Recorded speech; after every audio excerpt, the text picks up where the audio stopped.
Hey everybody, standing ovation, back with another break. It's SB Authentic again, my favorite product to rip because you can get the Future Watch autographs. Look at what the Jack Hughes is selling for right now.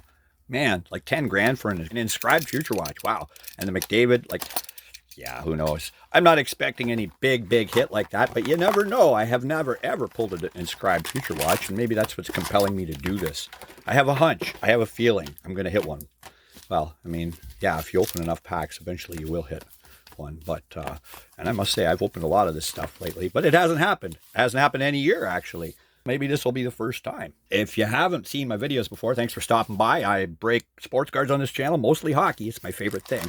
And I do the other sports from time to time, but check out all the other videos. Tap that like button, subscribe to my channel, and check out my stuff on eBay if you're ever in the shopping mode. As I say, I got all kinds of these cards.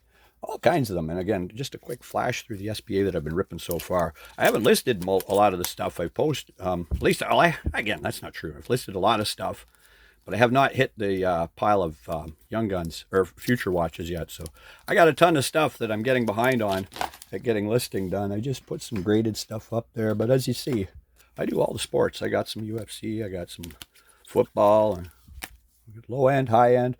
Anyway, enough of me selling myself, but that's the whole reason I break on YouTube is to try to draw sales. I do sell cards for a living.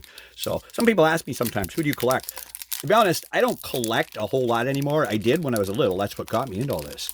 I've saved a Gretzky rookie card. I have a lot of Maple Leaf cards I like to save, but everything in my collection is kind of for sale if the price is right. I hate to be it that way, but that's what happens when you sell cards. And I've done this on the side my whole life, but it eventually became my career when life stepped in and threw me a curveball. It's the old saying, if you get served lemons, make lemonade. So I was a physical worker most of my life. There's Jack Quinn red. I relied on my muscles to make my money. Hey, there's a future icon. You get one of these in a case. That's a good one to get. Makar and Byram. I like these cards. So as I tell you my little bit of my life story, because again, I have put this in some of the earlier videos, but nobody watches my earlier videos. I don't want to give them a whole life story, just the background of who I am, how I got to be here. I ripped cards on the side for a hobby and collected ever since. I used to sell them in a flea market way back in the 90s. In Canada, we had a law called Sunday shopping that stepped in, and on Sundays, the flea markets that everybody used to sell at sort of shut down. I'm sure there's a few of them out there still. There's Rhino. Hey, Willie Carlson. I love getting Stanley Cup winners autograph cards. I don't know what the rarity of these are, the base auto parallels, but that's a current year one. I've hit Hughes from last year out of this case, which was a good one. Quinn Hughes, that is. Where was I? So yeah, I got selling in the flea markets and enjoying the hobby that way, learning how to buy and sell and trade. But then eventually the flea markets closed, but that was right around when eBay started. So I moved all my stuff online, and I did great on eBay for about 10 years. I was just cleaning up, and the competition stepped in, everybody, and my life changed too. I wasn't always focused on cards at that point in my life. Anyway, eBay's different now. It's still where I've been ever since. I've been on there forever and a day, and I still use it quite well. The fees involved in selling on eBay, as everybody knows, it takes a cut. But so does the rent at any show you do. So I've kind of accepted that there are fees in selling Panarin. And always looking how to increase the bottom line. So naturally, when I was watching all these guys breaking on YouTube, I thought, I can do that too. I rip a lot of stuff. And I know a thing or two about the hobby. Sorry as I'm not announcing these kind of ho-hum cards. Regenda, pageantry. So as I'm jumping around on my story here, how did I get to where I am now? Yeah, well, again, I worked until my body wouldn't let me work anymore. I had to take some time off. Bills caught up. I thought, screw this. I got debts up to my butt. I decided to change my life, and I took away all my debt. And I changed everything in my life. I gave up all the careers I ever had and focused in on doing something I've always loved. And they always say, if you do something you love, it's not work. Well, that's not quite true, because this is a lot of work.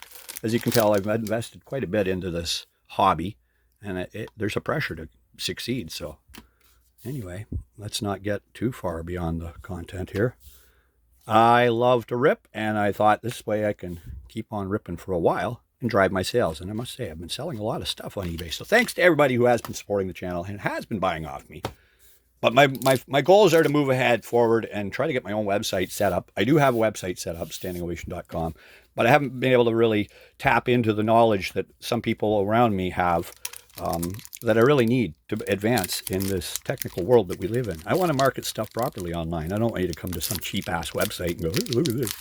So anyway, as I learn and grow hopefully I'll be able to offer more and more, especially these packs. I have a lot of them around here, and I have access to a hobby, and I see these things called like the hit box and stuff like that and go, I could do that.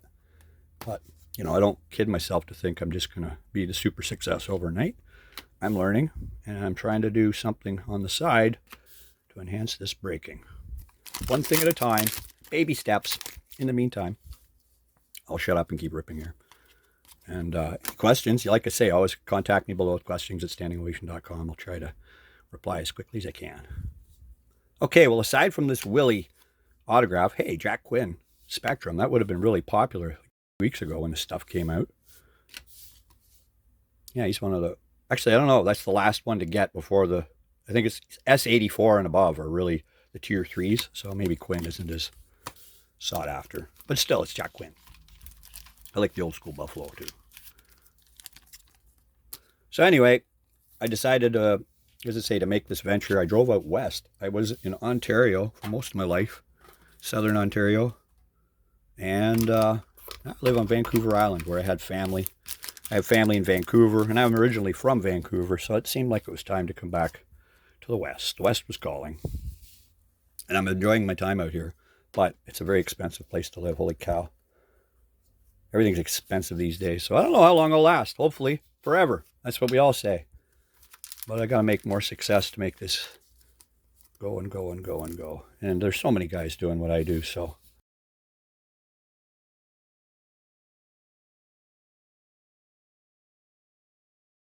Okay, there's the Skog, Pageantry Red, Badano, Braden Paschal, my future watch, non-autoed 441. Braden Paschal. I think he got his name on the cup, didn't he? Okay, yeah, the Maple Leafs and the Knight are the two teams I like the mostest. Bottom line is, don't stress over life. If you have a tough time of it, make work to not make it tough. I don't know how to put that, but I was stressing over my life for half my life, more than half, and wasn't enjoying a lot of the things in it. You just got to approach life properly, and like I say, health sometimes forces you to do that. I literally, all through the year of COVID, I was in a hospital pretty much the whole year. Nobody could come and visit you. And I literally thought I might die, because I'll go on further and say I did have cancer. I had a heart attack, and my back went out. Between my C4 and C5 vertebrae, I was screwed. So all that in 1 year, like, enough is enough. My body just said, you're done. And I fixed things now. I got past the cancer. I got past the heart attack, and touch wood, the back is still work in progress. Anyway, let's carry on and not go on and on any longer. Trey Fix Wolanski, Sogard. And another one of these retros. Oh, God. That's the third in a row for Future Watch I've pulled. The last box I had gave me two of those wonderful cards. This guy's not even with Philly. I think he's with St. Louis Blues org somewhere. Ratcliffe. 22-23 update. From 12-13. Crappy card. Oh, well, I've seen a lot of those lately. But that's supposed to excite most people, and maybe the Ratcliffe family will enjoy ripping. I don't know. But it's hopefully got a third auto in this, and not likely. I think, like I say, these boxes are a little tough to pull a big hit. There's usually one or two boxes in a case that'll give you a really good hit, but otherwise, you're left with Ratcliffes and updates or parallels. Which again, I like the Carlson more than the Ratcliffe, but what do we got here with a Berggren and a Ehlers? Anyway, I rambled on and on through this video while I was ripping, because instead of doing a standard narration, I thought I'd fill it in with a little bit of storytelling. And last pack. Thanks again for watching, everybody. If you haven't, tap that like button, please. Subscribe to the channel. And hit that notification bell. I always forget to say that one, too. Okay, here we go. Hit me with one last time. Feel like a poker player. Hit me one time. Mercer, looks like I got Bruzizi. A collab of Foxy and Panarin, the bread man, with a pageantry Arbor Jack guy. Well, again, another ho-hum box. How many ho-hum boxes are in a case? No, really, how many are in a case? I think I should have counted, because most of them are. Oh, I'm from 22, 23. Imagine what a case of this stuff's going to cost next year, 23, 24. I mean, they're trying to jack the price on the Series 2 stuff already. I'm reading all kinds of stuff on hearing about canceled pre-orders and all kinds of funny business going on with a new product these days. I don't know. Just be careful out there, folks. Don't overpay for stuff, because it's too easy to do. They seem to drop the price of almost everything. And I know the 23, 24 stuff is going to draw a lot of interest. So the secondary market is tough to compete in right now. A lot of guys trying to make their money doing this, as I'm finding out. But I will be back with another one in a very near future, if not tomorrow. As I say, in the near future, I keep saying I'm going to go every other day, or I'm going to slow down the pace of this, because I just can't keep up with the sales and the listing and the breaking and all that. So I'm going to slow my pace down a bit and still be here on YouTube. But come the new year, I think won't be quite daily videos anymore. I hate saying it, man. I'm on a streak right now. I've been going daily videos since September 27th of 2022. I've had a video up on YouTube every day. Well, yeah, eventually that's got to stop. I feel like Roman Atwood at this point. Oh my God. Take it easy, folks. Keep on collecting.